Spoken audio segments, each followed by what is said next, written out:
এটা বাবার জন্য না, এটা মার জন্য না, এটা আল্লাহর জন্য না, এটা হলো আল্লাহ তাআলার সৃষ্টি হইল তিন প্রকার। এই জন্য তিন প্রকারের সৃষ্টির সমস্ত সৃষ্টির রহমত বরকত হিসাবে আমার দয়াল নবী পড়ছে 3 রাকাত নামাজ, যার নাম বেতের।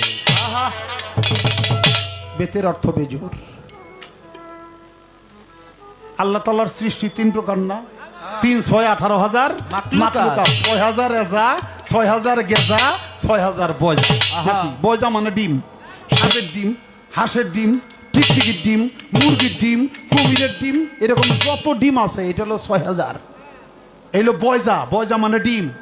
6,000 গেজা, গেজা মানে হলো গাছ, উদ্ভিদ। দুনিয়াতে যত প্রকারের গাছ আছে, আম, জাম, করই, কাঁঠাল, তেঁতুল, এই সব গাছগুলো মিলিয়া হলো এটা 6,000। এই হলো গেজা, মাটি থেকে যেটা উদ্ভিদ হয়ে ওঠে।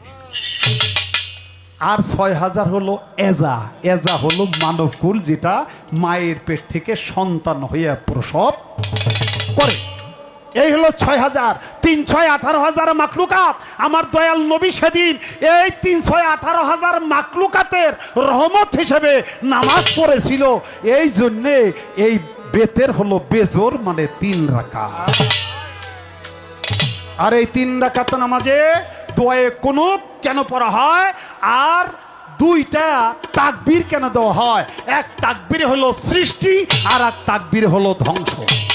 অর্থাৎ সৃষ্টি সেটাও মালিক আল্লাহ, ধ্বংস করবে সেটারও মালিক আল্লাহ। আল্লাহ অর্থাৎ আমি সৃষ্টি হয়েছি, এটাও আমার বানাইছে আল্লাহ, আবার আমি দুনিয়া ছেড়ে চলে যাব, এটাও আমাকে নিয়ে যাবে আল্লাহ। সৃষ্টি আর ধ্বংস এই 2টার জন্য 2টা তাকবীর দিতে হয়। আল্লাহু আকবার বলে আল্লাহ মহান, আমাকে পাঠাইছে সে আল্লাহ মহান, আমাকে নিয়ে যাবে সেও আল্লাহ মহান। আর আল্লাহ তাআলার সৃষ্টিটা হয়েছে 3 6 18,000 মাখলুকাতে, এটা হলো কুন আর ফায়াকুনে। সৃষ্টি হয়েছে কুন ফায়াকুন। আল্লাহ তাআলা পবিত্র কোরআন মাজিদে বলছে, আমি যখন কোনো কিছু সৃষ্টি করার নিমিত্ত ইচ্ছা পোষণ করি তখন বলি কুন আর ফায়াকুন। কুন হলো হুকুম দেওয়া, হয়ে যাও, ফায়াকুন হলো তার হয়ে যাওয়া। আর এক অর্থ করে কুন হইল সৃষ্টি, ফায়াকুন হইল ধ্বংস। যারা এই অর্থ করে তারাও মিথ্যা করে না, কারণ জন্মিলেই তো মরতেইব, সৃষ্টি হইলেই ধ্বংস আছে, সৃষ্টি না হইলে কোনো ধ্বংস নাই। তাই 2টা শব্দ, একটা হলো কুন আর একটার নাম হলো ফায়াকুন। এই কুন আর ফায়াকুন দিয়া সৃষ্টি হয়েছে দোয়ায়ে কুনুত।